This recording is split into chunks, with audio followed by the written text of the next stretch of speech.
Mga taxpayer, dinner time na. Hindi ito ordinaryong kainan. Dito, ginagastos ang buwis ninyo.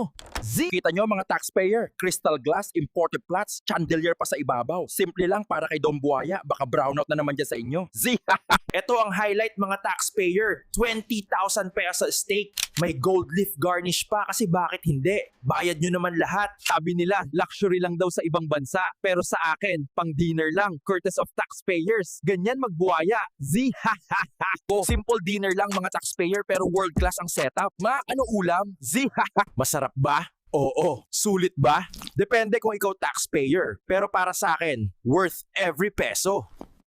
Ganito mag-dinner ang buhaya. Steak na mas mahal pa sa sahod nyo sa irang buwan. Cheers mga taxpayer!